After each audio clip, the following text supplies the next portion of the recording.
I was molested by a Catholic priest as a child. He was from the same village in Ireland as my mother. I was 13, 14. Come and be the altar boy for me. Stay over in the night in the house. I didn't understand it. My parents were so devout Catholics that the fact that I was staying with a priest was a sign of status. Did you know we went off once, Michael, on a pilgrimage? Not a pilgrimage. They sent us to do work in one of the parishes, and a sort of third or fourth cousin. She was Irish. That's why I remember her now as you speak. Of my dad's family, who we'd never heard of. We didn't even know she existed, but she knew that Jim O'Brien's boy had gone to Ampleforth College because it was as part of her parish. And her religion, it was such an achievement. So to be staying with a priest, I understand exactly how your family felt about that. It happened. I didn't understand it. Because my parents were such devout. I didn't even get the birds and the bees. So it happened to myself and my brother. And we froze a bit. We couldn't talk about it. And we left it. And then he came back when I was 17 and stayed the night, and he said, I'm in psychotherapy because of the things that were happening. I'm dealing with them, and I'm sorry. But he actually said to my mum when I was 18, does Martin want to share, does Michael want to share the bed with you? He said. Yeah. And I just thought, my God, I don't believe this. I then went on and trained to be a social worker. Oh, yeah. I moved to London, and then my mum said, he's in London. So I got in touch with him. He was in very, very intensive therapy, 5 times a week, I think. Are we talking about the priest now? We're talking about the priest. Yeah, okay. So he was trying to fix himself, was he? He was trying to fix himself. Right. I'll fast forward slightly. Well, take all the time you want, my friend, all the time you want.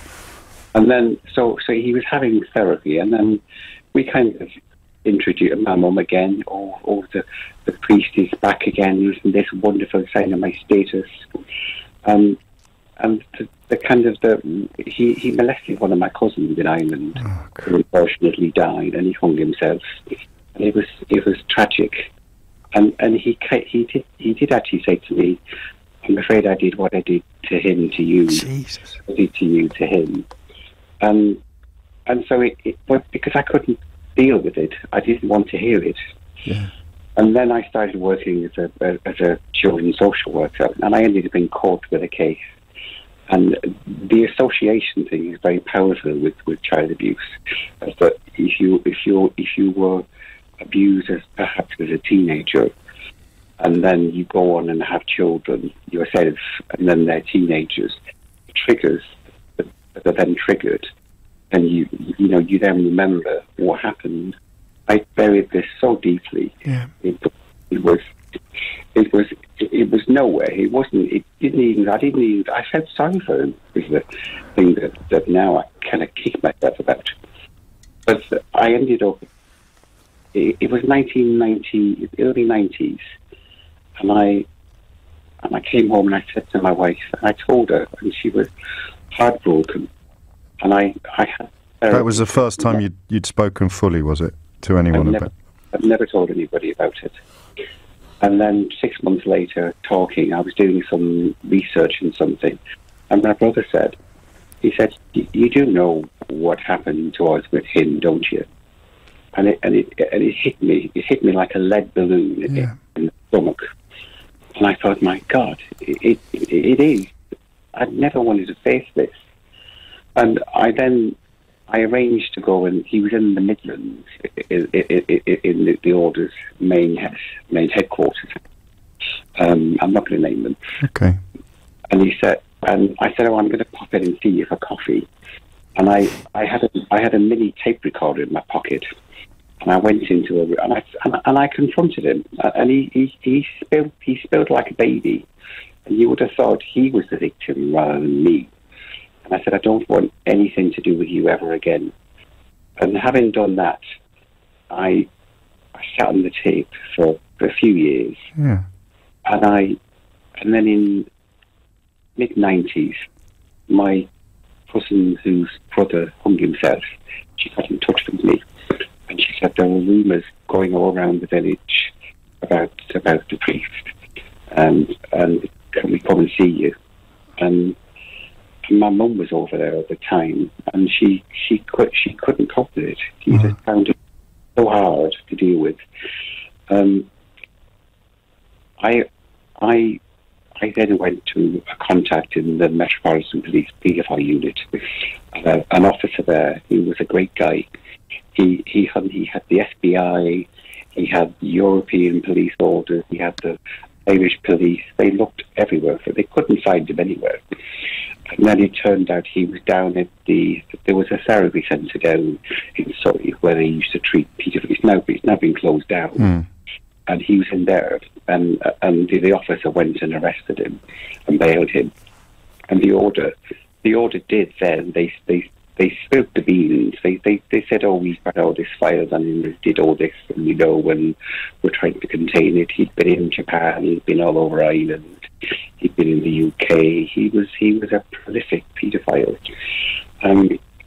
It went to court in 20 years ago, and he was convicted, and then he was repatriated to Ireland, and has faced numerous other court cases. Really? Because I had the courage to deal with it, and I went. And I suppose the lesson that his case was mentioned in the Irish Review of Child Abuse. Yeah.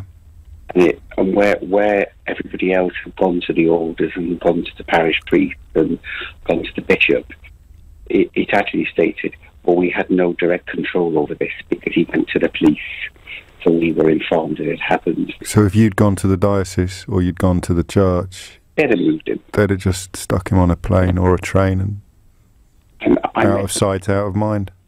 I met with the head of order after the court case, and I got this, oh, we didn't know what he was, we just thought he was a bit weird and a bit strange. No.